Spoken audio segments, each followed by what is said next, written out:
Shopping outside the box is going to look at the whole tumult that's really happening around new kinds of spending, data in retail, new forms of consumer behavior. So Eric Schoenfeld, our very good friend and longtime colleague, take it away. Hey, thanks a lot.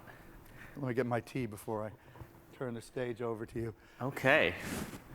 Well, I'll introduce the panelists as they sit down. To my immediate left, James Baris, the CTO of PayPal, and Dan Schulman from Amex, and he runs strategy, M&A, he runs half the business there. And Jibo Thomas, who is in charge of digital and mobile at Walmart.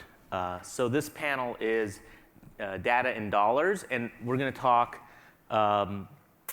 about how sort of all this new data is changing commerce. And I think a lot of that, what's really new is mobile, obviously, and I want to get at mobile commerce, but I don't want to, we can talk about not just mobile, social is also changing the way that people shop, and that the way that retailers and brands try to reach out to shoppers, and there's an interesting relationship between the two. But if we just take a step back, and if you guys could just tell me a little bit about, if you have to pick one technology, what technology is changing your business the fastest? Maybe start with you, Jibo. I think first of all, I just want to say I just sat in the Cyber Wars panel, so I want to reassure you that this panel, there'll be no mortal danger that'll be discussed. It's just making money and making people's life better. I think one of the biggest impacts for Walmart, we think, is the fact that a lot of our customers are coming into our stores with smartphones. And e-commerce was a big disruption that happened in retail, which brought our stores to the web. But the possibility of mobile bringing the web to the store is incredibly disruptive. And when I talk about mobile, it's just mobile powered by big data and everything else.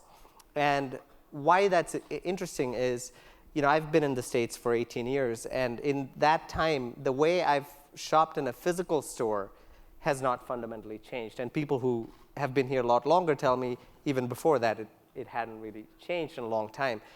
But now there is an opportunity to actually change that. If you think about how people make decisions, discover products online, it's a very different process than walking the aisle and picking up the products and putting in a basket. Almost every part of our life has been transformed by a smartphone. The way we check into an airplane, the way we call a cab, the way we set our alarm, all of these things have been transformed by having this device that's incredibly powerful. But when you walk into a store, where over 90% of retail happens, it's like this place that is stuck in time, 20 years ago. And so the opportunity to give the same kind of tools to customers to shop easily in a store, that the same kind of tools that have been available to them online, whether that's search or recommendations or personalization, we think is incredibly disruptive. And it has an impact on, obviously, helping people shop better, helping people save money by budgeting better, but also on associate productivity, because if we empower customers, then that's less work that associates have, or more time associates can focus on doing things that really matter, like having the right product on the right shelf at the right time. How would you answer that question? What technology is changing your business the fastest? I think there's the combination of the mobile phone, as Jibo just said, but it's tied together to a software platform and then linked together by data. And I think if you can do all of those things together, that what we're really talking about is fundamentally changing the face of commerce, all phases of the commerce life cycle, from discovery to research to purchase to post-purchase. So let me give you an example of that. And I think, by the way, it disrupts things like advertising, the way we traditionally think about advertising, the way that we target market. And so most people, when they typically think about changing the face of commerce and they talk about e-wallets and that kind of thing, they're mostly thinking about tapping your phone on a point of sale and being able to use your phone as a wallet. We actually think that it's much, much more fundamental than a form factor change. We think it's truly a value proposition change where instead of tapping your phone just at a point of sale, imagine that you tap your phone as you walk into a store. Or you don't really even need to do that. You can do it through geofencing or any one of a number of ways. And when you walk into the store, what you're doing by tapping your phone is basically on an opt-in basis, exposing your personalized commerce identity, kind of the brands you like, the budget that you have, the SKUs that you want. And when you walk into that store, whether you're a first-time customer or a loyal customer, do you have loyalty or not, you then electronically exchange information with that retailer or that merchant. And that merchant can say, oh, Jibu wants this exactly, you want this exactly, and we can now start to customize specifically to an individual deals, offers, couponing, digital couponing to that person specifically. And when we look at the payments industry and the commerce enabling industry like couponing, advertising, et cetera, that's a $500 billion industry in the US that's incredibly inefficient. Couponing, it's like 1% open rates on coupons. You look at some of the tools that are out there that have one promotion for all of us in this room, whether it be 20% off salon services or hair replacement or whatever it may be. But some of us need that and some of us don't. What we're really thinking about is how do we fundamentally change the way that consumers, merchants, and retailers interact with each other through the use of mobile phones, through the use of the data, and through the use of software platforms. And that can really change every aspect of retailing today. So what's more valuable, the actual payments and transactions that go across mobile, or the data, which is what you're really talking about, is there's a lot of data associated with somebody walking into the store with that device. They may or may not buy everything they're going to buy in that trip, but you're collecting information about them, about maybe their preferences, and you're creating a relationship over time, and you're learning more about them. So like I guess the question is, there's what's the value of that visit versus the lifetime value of that customer, and how does the data help you increase that? Well, I think when you start to think about digital commerce, which is kind of what we're naming this kind of view that I think everybody is going to be moving towards, that data is really the holy grail of digital commerce. That is where the value is truly created.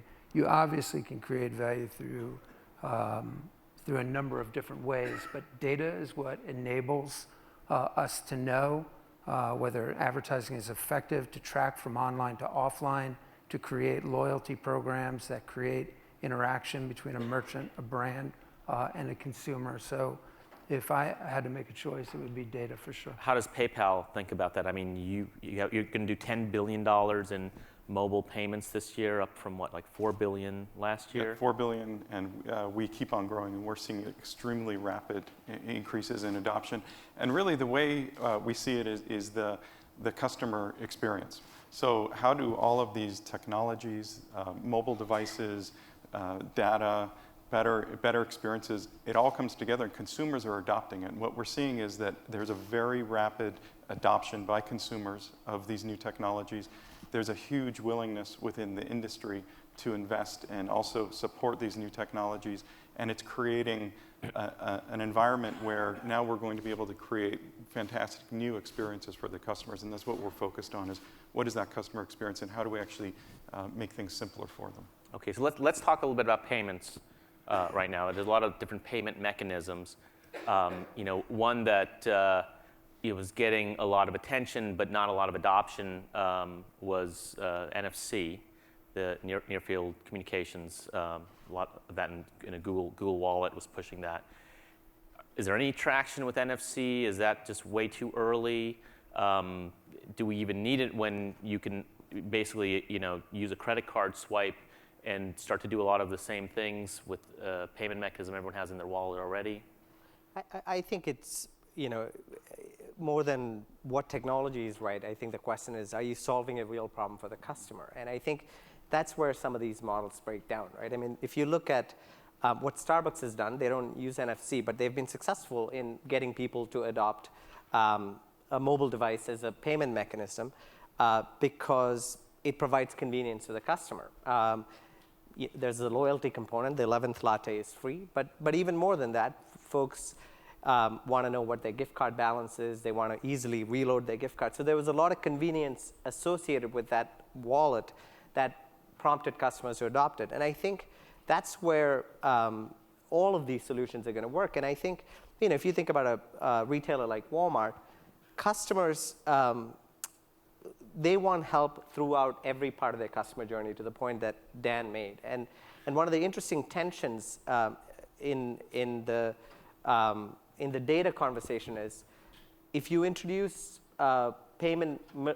new middleman in mobile payments, right, which is, I think, part of the reason why some of these wallets haven't gotten a lot of adoption with retailers, is all of a sudden a retailer is giving up control of their destiny, of that data that they already have, to a third party, and then potentially introducing another mouth to feed in the value chain, and increasing transaction costs, which then gets passed on to the customer. So it's a pretty nuanced thing. Our perspective is, if you follow where the customer wants you to go, then you will get it right. And so we follow the space with a lot of interest. We are doing some things on our own. We are doing some things in payments in partnership. Obviously, the Bluebird initiative that we've launched with Amex is a really interesting proposition, where you're giving an incredibly cost-effective alternative to a checking account to customers that is very much in the DNA of.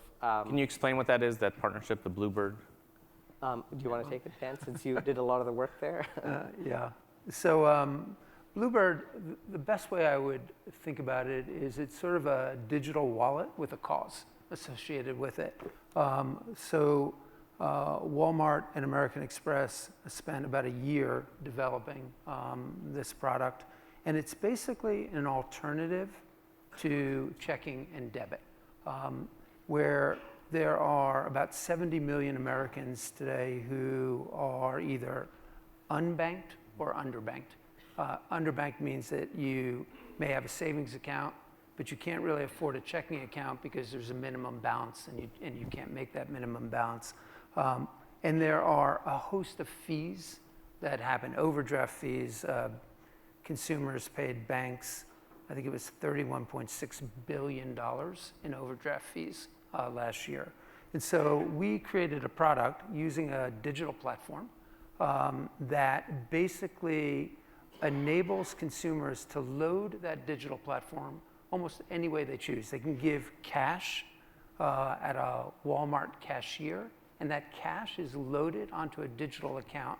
They can There's a card, there's a physical card? So it's actually a digital account, but you can take money off of that digital account either through a card, swiping it at any retailer, using it, getting cash out of an ATM with that card, or doing e-bill payment off of that digital platform. So all the things that you might be able to do if you had a checking or a debit service, you can now do on a Bluebird product with us without almost all of those fees. So we try to make it fee-free and just make it a very simple and easy way for people to manage and move their money. And it does a tremendous amount for both Walmart and for American Express. And it's a great example of not having to worry about NFC, but basically creating a digital account and linking a card, because most point of sales today aren't NFC enabled. You can just swipe a card, connect that right to your digital account. And if Walmart wanted to eventually load in offers or discounts, whatever they may be, you can link them right to the card. Swipe your card, and without any coupon, anything. Is there also a digital interface, an app, or? So yeah, so the entire thing is you have a mobile app that you can manage, move your money. You can do P2P. You can set up sub-accounts. So I guess the point is you don't need to be able to tap your phone on NFC to be able to do it. As long as you have a digital platform, you can link a card to that digital platform, because most point of sale accept cards today. And in the future, if it moves to NFC, you can just tap your phone. If it goes to QR codes, you just swipe a QR code, whatever it may But be. is it, I mean, can we just declare NFC dead right now? James, are I you think rolling? what we're after is being able to let consumers access their digital wallet from any. Yeah, I know that, channel, but do you have right? an opinion on NFC? And so I think as it goes, there's not enough penetration. Consumers want to be able to access their money through any vehicle, and it's just not at a point where there's enough penetration to make it useful. Is it the consumers, me or make is it the retailers who don't want a new piece of equipment, right? I think it's the cost of what it would take to install NFC. And also, look, technology is changing really quickly. So there are new options available now that weren't when it was conceived. And I think the idea of geofencing or barcodes or other scanners are becoming more and more viable at a much lower cost. I think the jury is out on what that technology option will be. I mean, I think at one time there was a lot of hype around NFC. But just if you think about the typical technology upgrade cycle, so next year there'll be maybe 40, 50 million smartphones in the US that'll have an NFC chip available in them. The upgrade cycle of point of sale is typically 4 to 6 years. So right now, there's almost a null set between those who actually have a smartphone with an NFC chip and a point of sale terminal. But if you look 4 to 6 years out, you could begin to see a tipping point with that if NFC, people see value in it. And if NFC is only tap your phone instead of swipe your card, then that's just a form factor change. I think the real value will be if you can tap your phone, metaphorically speaking, as you come into the phone, and then tap your phone at the point of sale. Because what that point of sale tapping of the phone does is allows a marketer to track whether their promotions were successful Right. or not. Yeah, I don't want to beat this with a horse, but I'm curious, does Walmart have any NFC pilots or plan any pilots?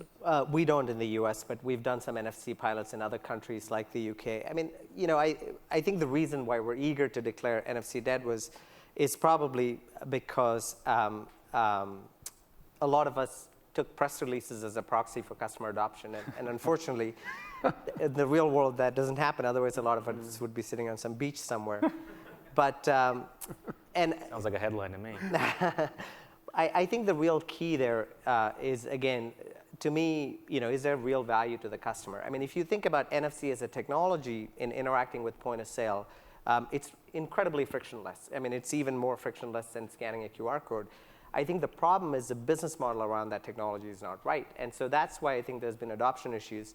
And the point of sale upgrade cycles and everything are important points, but especially if you're a company like Walmart with,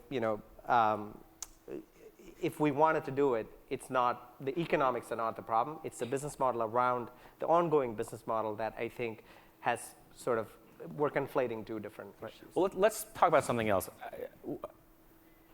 How does mobile specifically change consumer behavior? I know that it's changed my just online shopping habits. I think I shop a lot more for presents during holidays on my tablet. I use the Amazon Window Shop app a lot more than I ever use Amazon. Right? I was at my kid's soccer practice, and one of the dads had this great LL Bean chair, and I was standing for an hour and a half, and I was like, I'm getting that chair, and I actually went to LL Bean's site on my phone, put in my credit card number. Right, I'm standing there for an hour and a half, so I have time to do this, and I bought it. That was like an impulse purchase that I don't think I've ever really done an impulse purchase on my computer, and I'm not a big shopper, so there's plenty of people who do that. But I've seen just how it's changed my shopping behavior, and I got to imagine that it's changing, and I'm not a really big shopper, so I got to imagine the people who actually like to shop, it's doing it more. What have you guys seen? And we're seeing a very rapid adoption. 50% of consumers now have a smartphone. And remember, put that in perspective, that device in their pocket has more computing power than all of NASA and all of the space program that put a person on the moon. And with Moore's Law that we've been talking about today, what's going to happen in 18 months and 18 months? And so we're talking about an extremely powerful device that people are carrying at all times that has a location orientation. It's got people's credentials. It has access to the internet. And so it's opening up a whole wave of innovation. And what we see is it's a really powerful channel. And one of the things that we've done at PayPal is we've really adopted the mobile-first view as well, where every single product, every single customer experience, we're looking at it from the consumer with a mobile device or a tablet. And how can we ensure that all of our products and all of our experiences intersect well. So there's no longer a separate mobile business unit or a mobile development team. It's all one, it's all core and part of our What whole percentage strategy. of transactions is mobile now? So we're doing 10 billion in TPV this year, and we're seeing a dramatic increase. I don't know if I think That's out of a over time, total of what? We're betting that it's going to be over 50% within a few years. I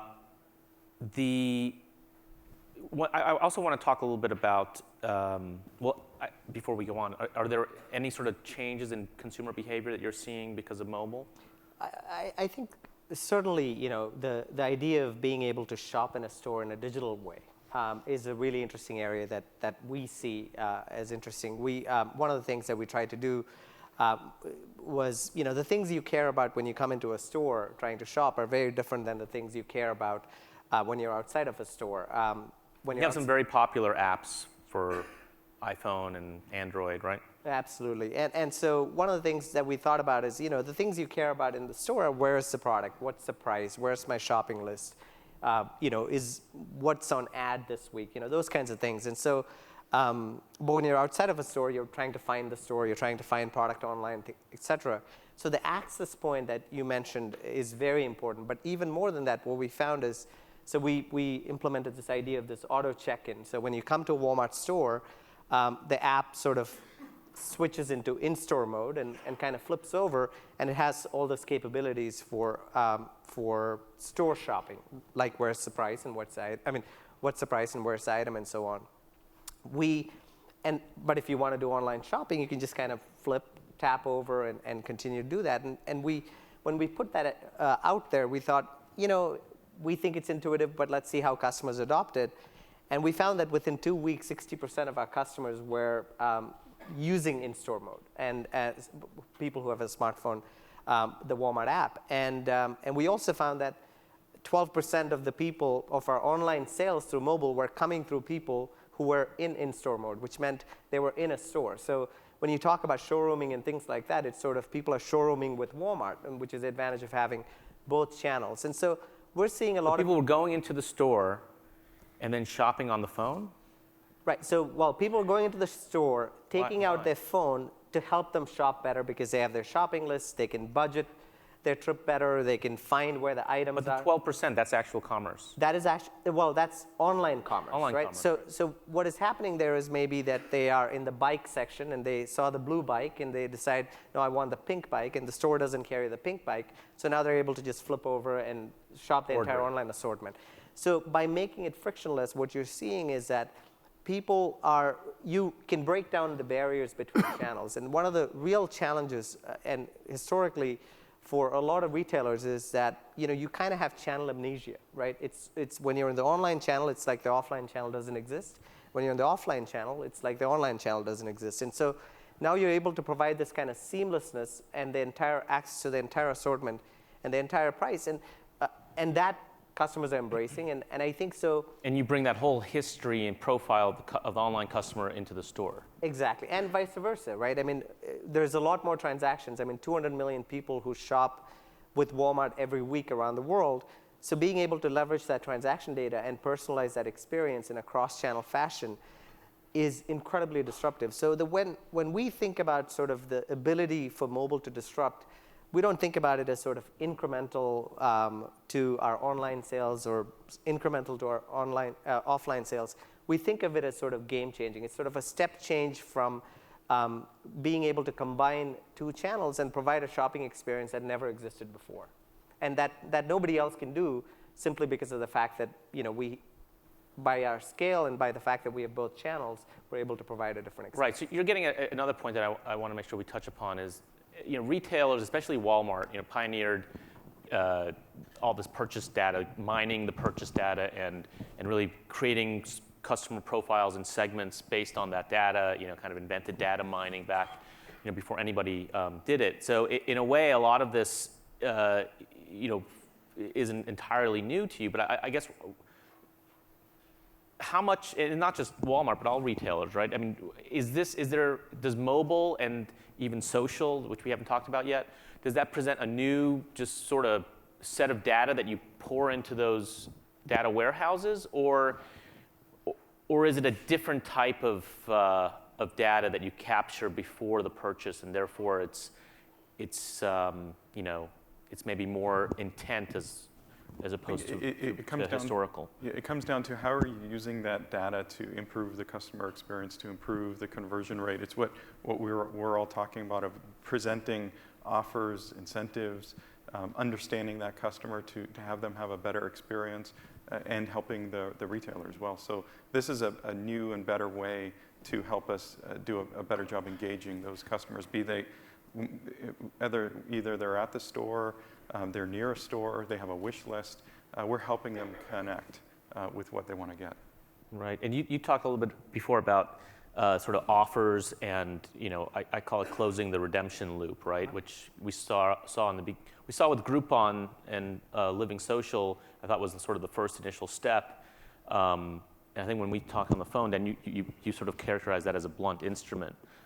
Can you describe what you think is sort of the nirvana there in terms of closing that redemption loop, and instead of having one offer for 10,000 people, how customized that can become? Yeah, I think that advertising is going to move from right now it's push out, and whether you may or may not want that. Like for instance, I may have just leased a car. All of that car advertising to me is wasted. But 2 or 3 months before my lease comes up, giving me customized offers is very relevant for me, and something that I really do want to pay attention to. And I think what you have the ability with software platforms and commerce IDs now is to basically, as a consumer, say, here's specifically what I want. And then for brands and merchants to basically customize, machine to machine, customize offers and deals specific to you. But that customization doesn't necessarily have to mean price discounts. It could be inventory optimization for a retailer. So for instance, I'm a Heinz ketchup lover, but the retailer that I'm walking into actually has excess inventory of Heinz ketchup. Mm-hmm. And by taking a look at that inventory inbounds, they know I'm brand loyal to Heinz. They may need to give me not any discount to buy Heinz. I'm always going to buy Heinz. But if there's an inventory imbalance, they might say, okay, I'm going to give him 30% off this to kind of even out my inventory. And so there are all sorts of ways that utilizing data and information can make this shopping experience much more customized, much more cost efficient, take out wasted inefficiencies in the system. And those wasted inefficiencies are probably measured in the $100 billion, $200 billion range here in the US. And it can be big and small. How many of us have gone to our yogurt shop, and gotten a punch card, and it says, your 10th yogurt is free. Right. And, we never carry those around because, how many can you carry in your wallet? And once I get that punch card, there's no way that yogurt shop can ever communicate with me. And actually, that yogurt shop might want to give you the third one or fourth one free, and that might actually be right. If it's on a digital platform, in effect, now that yogurt shop can say, it's been 2 weeks since you've come back. We've run algorithms. If somebody doesn't come back in a week, they're not coming back. And so maybe we can give them a different type of loyalty, and you can actually start to engage in a much different way through the use of platforms. I think one of the interesting things Just hold on. So to answer that, but if anyone has questions after this answer, I'm going to go to the audience. So think about some questions, and we'll go to you. I think one of the interesting things that mobile does in this is it introduces context to advertising or just actions, right? So when I go online and CPG companies spend hundreds of millions of dollars, if not billions of dollars, advertising products online. And if I see a Tide advertisement or a Huggies advertisement online, I don't know what I'm supposed to do with that other than I see that advertisement. But if you're able to reach me when I'm in an aisle at the point of purchase, knowing that I buy diapers on a regular basis, that's incredibly powerful. And this is sort of the the data. It's about leveraging existing data in new and interesting ways, but it's also about new data like location, like social, added to the mix as well. All right, does anyone have any questions? I mean, this all sounds great, but right now when I'm basically you're saying, what if you could take all that targeting that's online and bring it into the offline world? And I imagine walking into Walmart and getting like 15 notifications, buy Huggies, buy Heinz, buy Hunts. It's a good, interesting tension. First of all, Walmart wouldn't do that because we're an EDLP retailer, which means we don't give you specific offers to a specific customer. It's everyday low price for everybody. Now that said, I knew that was. Now that said, I do think that there is a balance between where you deliver customer value with that data and where you're just spamming people, right? And so an example I gave you when we were having the conversation on the phone the other day was, if I want to buy a toy for my 8-year-old nephew for his birthday, it's a really easy proposition online. Even if I don't have an 8-year-old boy, I can go and find toys and sort by bestsellers and filter by 8-year-old boys and easily find 2 or 3 suggestions. If I go to a toy aisle in a store, it's very hard to make that decision. I can't even ask an associate oftentimes. And so being able to leverage data and see what are the best-selling toys in that store, which we know today, what are the other products that people are buying with that toy, can just fundamentally transform shopping experiences. Right, let's go for a question. Let's do it quick. We have 3.5 minutes. Hi, Lance Yolnoff, Mashable. So earlier, maybe it was yesterday, somebody said that they felt cool when they were using Square in the store, but they also felt as if it was that we're creating technologies for problems that don't exist. Yes, and so, one, it sounds like that's what you're talking about with NFC. And I'm wondering if that is in fact the case, and also if maybe you can give me a little perspective on Square, what you guys think of it, and if it is the kind of technology and innovation that's going in the right direction for consumers, or if, as he said yesterday, this is just sort of cool gadgets that don't really solve actual consumer problems. Yeah, I think the key here is, again, what problem are you solving for customers? So the things that we're talking about is making it easier for people to find what they're looking for. Maybe there's an offer that they can get, a relationship that they can have with the merchant. In addition, these don't have to be discounts either. So there could be things like you're in a particular store and you get a layaway offer or a credit offer, and it can automatically be in your digital wallet. So in the old days, you would go through and fill out forms and paperwork and hold up the line. Here, that can just be seamless and easy. So the key is, how do you assemble all of these different aspects, not just one form factor, not just one experience, but bring together everything that people have in their wallet and make it all digital and make it all accessible and integrate it in a way that provides a fantastic next generation customer experience that actually improves and simplifies and speeds up what Does anyone have an opinion on Square? This is my personal opinion, not the opinion of Walmart necessarily. I mean, I was in Jackson Hole in the middle of the night, took a cab to our house and didn't have any cash, had a credit card. I was able to pay the guy, which otherwise wouldn't have been able to. And so I think there's incredible value in that access that it brings. And, so I don't think that in that case, necessarily that it's technology chasing a problem. I think it's leveraging technology in an intelligent way to take things that already existed and make it more accessible to people. And I think that's the power of mobile. That's the power of that you're putting in the hands of consumers. So I like it personally. Another question? Does somebody else have a question? Raise your hands. Right here. Oh no! Now you got. I could throw one out there. All right, go ahead, David. Well, I just want to utter the word Amazon. I mean, people, you talk about showrooming in Walmart. I'm sure they're not only showrooming for at Walmart's website. They're probably also comparing your prices to Amazon. And the mobile reality and Amazon's incredible tenacity and relentlessness and low prices potentially suggest that, the combination of those two things could make them an even more powerful player. I'd just be curious what anyone would say about that, because they also came out very well in that four-company panel yesterday.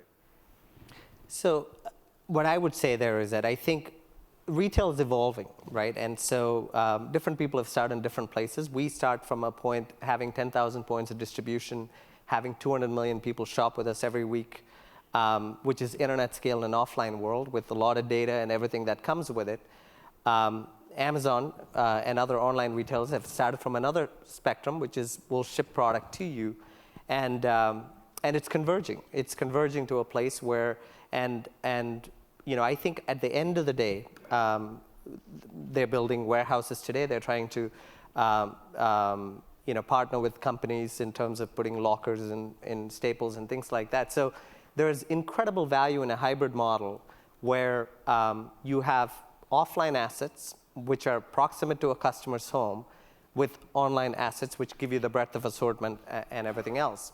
We have that today, right? And so they don't. And so I think that it's a race to see who gets there first, and I have my bet on who. One more point on Amazon is that they're competing with merchants and retailers. So in the case of eBay and PayPal, we're enabling. So there's the whole industry that can be enabled with this technology to compete. And I think one of the friction points that Amazon's running into is their technology. How much will merchants want to adopt a particular thing that they have, knowing how that data might be used? So a lot of the technologies you guys have been talking about is ammunition for merchants to fight off the assault of Amazon. Yeah. Well, I'll give you an example, right? So we wanted to launch same-day shipping. We just launched same-day shipping in 3 different markets, going to 5 different markets, right?